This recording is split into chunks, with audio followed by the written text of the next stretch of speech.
Ukrainian officials said this morning that they are now considering a Russia missile strike as one of the several possible causes for a Ukrainian passenger plane crash that happened shortly after the flight took off from Tehran's international airport last Wednesday. A strike by a missile, possibly a Tor missile system, is among the main theories, as information has surfaced on the internet about elements of a missile being found near the site of the crash. That's not going to go well. Ukraine is waiting for permission from Iran to go look for missile debris at the crash site, but Iran is there like, no, we're cleaning everything. We'll just send you everything. They also said that the black boxes that belong to the plane have been damaged and some parts of their memory was lost. This is according to Iranian investigators. The crash at the Ukraine International Airlines flight that was bound for Kiev on Wednesday raised concerns about Iran's transparency during the investigation. Iran first blamed mechanical failure, but some have speculated that Tehran's earlier missile assault on Iraqi bases housing American troops played a role. All 176 people on board died. The plane's black boxes were found amid the wreckage, not from Imam Khomeini International Airport, but Iran is refusing to turn them over to Boeing or the National Transportation Safety Board. Quote, we will not give the black box to the manufacturer or the Americans. The Ukrainians are like, okay, give it to us. But for some reason, they're not getting access to the black box either. What's truly remarkable is the pilot had to know that they were going down and they were crashing. And as they were on fire and going down, it looks now like this heroic pilot steered that plane out of dense populated areas so he could do the least damage on the ground, even though most likely knew they weren't going to make it.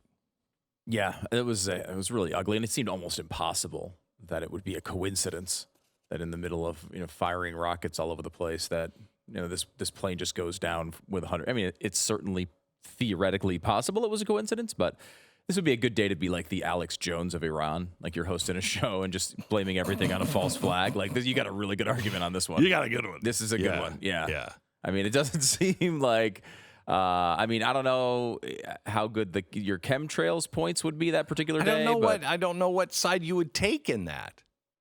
If you're the Alex Jones of Iran, what side would you be taking? Well, you're immediately saying that it didn't crash for mechanical reasons. There was fluoride on that flight, and they were shipping off the recipe to make all the frogs gay, and they were going to make all the frogs in Ukraine gay, and we only wanted the gay frogs.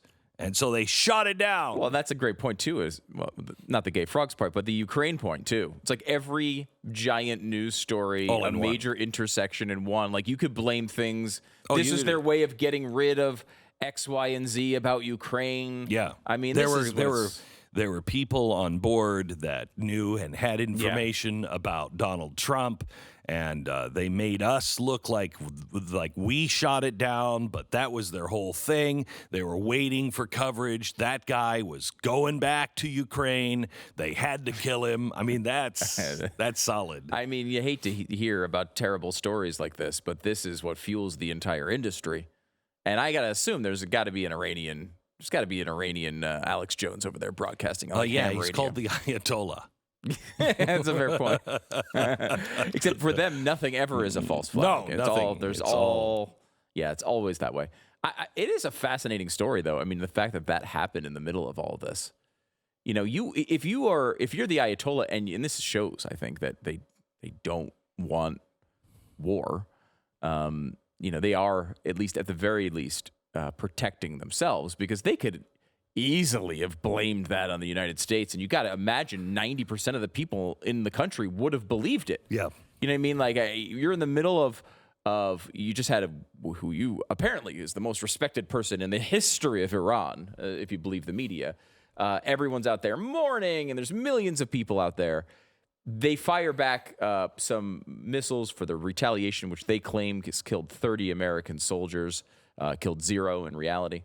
And then all of a sudden, one of your passenger jets goes down, which is, tied to the country that the president of the United States is currently being impeached over. Like, they could make a case easily if they wanted to fire up that population to go to war. What are you doing? I mean, now you're just. I'm trying to be the Alex Jones of Iran. I'm trying to get a gig. It does seem though. What, do you work for NBC? Well, I think it's a good indication. I think it is a good indication that they are not trying to escalate this, and this is a lot because of it's because of this message sent. For years and years and years, we said, if you do it by proxy and to kill a few of our people, we'll look the other way. We don't want to get you in trouble. Let's not get into arguments, guys. That was our position on Iran. Oh, let's have an agreement here. We're going to send you a few $1 billion in unmarked bills. Let's just be nice to each other. President Trump has sent a message that that's no longer the case, right? Even your proxies, even if your name's not on it, even if there's no flag flying behind the attack, if you do this, because we know you're behind it, if you do it, we're going to take out a major target. If you kill our people, there are going to be real consequences, not the fakey fake ones we've been promising for years and years. And Iran, while still having to justify to their people, and there's reporting now saying that they actually alerted us before the attack came. I told you that yesterday. So that they could be I knew that. Through Oslo and there's 2 countries. Was it Norway or Sweden and one other? Qatar. I can't remember. They're interchangeable. Yeah, there you go. You can say that because those people are white. And so if you said that, oh my gosh, about another continent, I know, that would be the worst thing in the world. But the idea being that they, through intermediaries, actually told us these rockets or missiles were coming.